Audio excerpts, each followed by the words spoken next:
Sebelum lanjut, jangan lupa klik like, subscribe, dan komen. Assalamualaikum warahmatullahi wabarakatuh. Pertemuan ini merupakan pertemuan pertama pada mata kuliah riset operasional. Kali ini kita akan membahas mengenai falsafah riset operasional. Di dalamnya kita akan membahas mengenai sejarah riset operasional, kemudian aplikasinya, model, dan pembuatan model. Mari kita bahas terlebih dahulu mengenai sejarah riset operasional.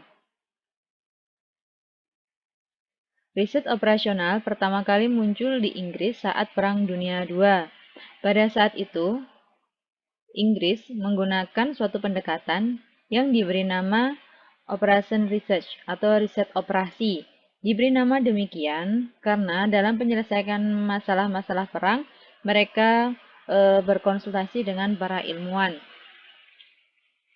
Dan ternyata teknik ini sangat efektif dalam memecahkan beberapa masalah semisal operasi konvoi, operasi anti kapal selam, strategi pengeboman, operasi pertambangan, dan lain sebagainya. Setelah perang usai, riset operasi ini dikembangkan dalam berbagai sektor industri. Hingga kemudian muncul beberapa disiplin ilmu baru, misalnya riset pasar, keuangan, dan lain-lain. Nah, riset operasi ini membantu menemukan penyelesaian optimum secara keseluruhan, di mana sumber daya dan alokasinya terbatas.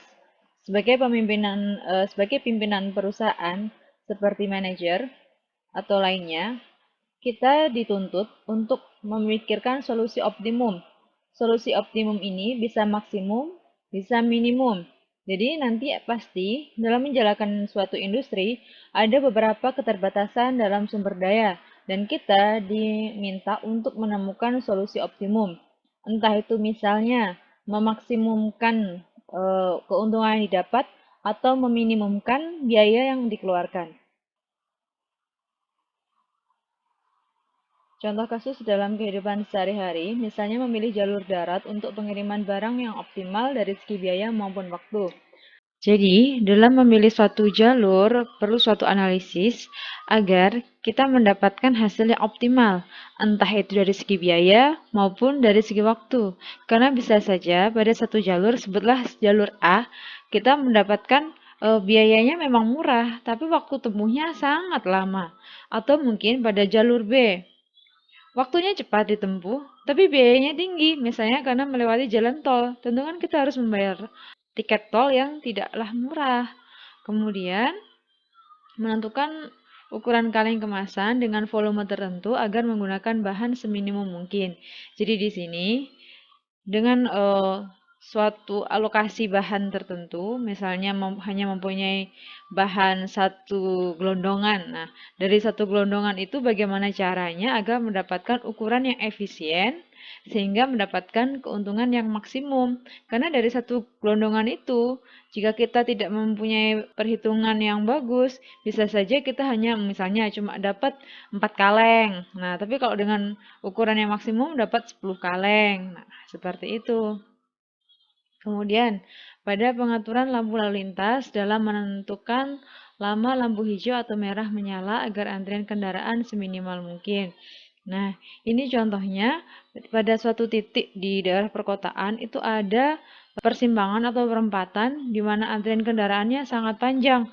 Nah, pada titik ini harus dibuat agar lampu merahnya menyala tidak terlalu lama. Kalau terlalu lama, nah tumpukan kendaraan ini akan semakin panjang dan akan menimbulkan kemacetan. Oke, lanjut aplikasi riset operasional. Dalam hal keuangan, ada beberapa, misalnya aturan pembelian bahan dengan harga bervariasi, kemudian penentuan kuantitas bahan dengan harga yang bervariasi. Yang ketiga, strategi eksplorasi dan eksploitasi bahan mentah. Dan terakhir, kebijakan penggantian barang. Ini memang tentu menggunakan prinsip yang tadi yang sudah saya sebutkan, dengan modal yang sedikit mungkin, bagaimana caranya agar mendapatkan keuntungan yang semaksimal mungkin. Jadi, saat ingin melakukan suatu produksi, tentu pertama kita harus membeli bahan. Nah, bahan-bahan ini tentu mempunyai variasi harga dan kualitasnya. Nah, di sini perlu dipikirkan mana yang perlu dibeli dan berapa jumlah yang perlu dibeli Kemudian setelah dibeli mau diapakan agar hasilnya nanti maksimum. Selanjutnya yaitu dalam hal distribusi.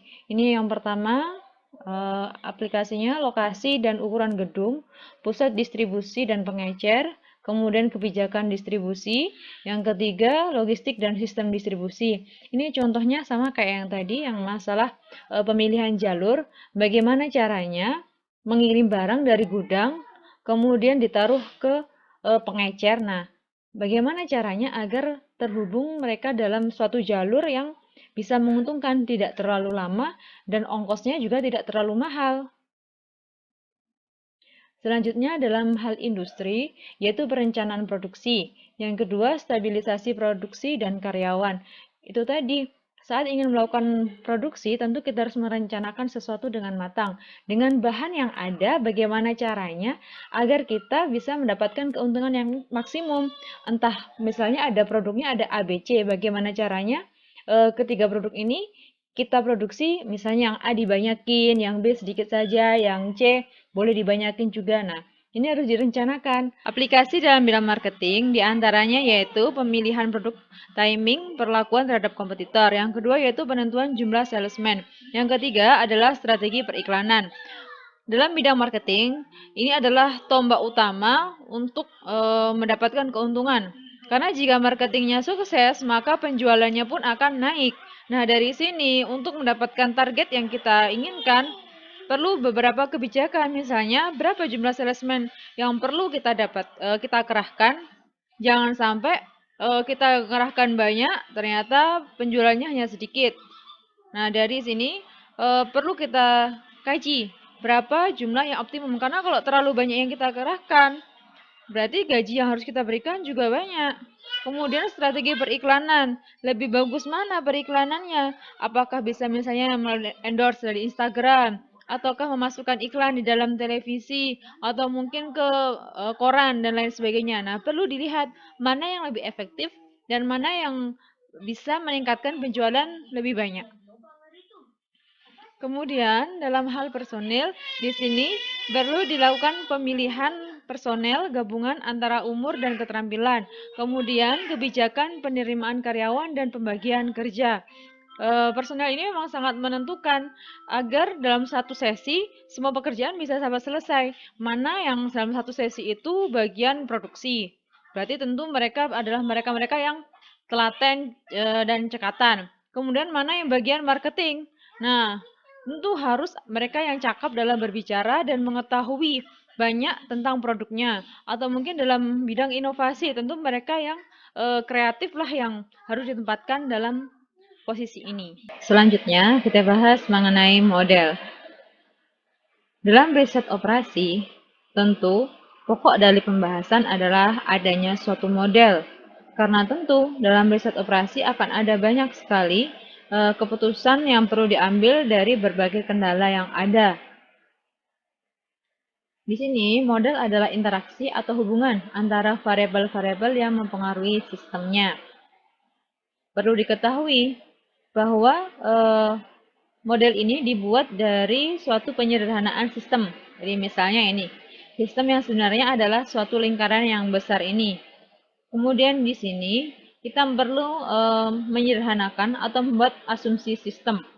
Dan dari asumsi ini kita buatlah suatu model. Karena pada sistem yang sebenarnya itu sangat kompleks, jadi sangat susah jika kita ingin membuat model. Sebagai contoh, misalnya kita ngomongin tentang produksi mebel. Nah, di sini mebel ini memproduksi meja dan kursi.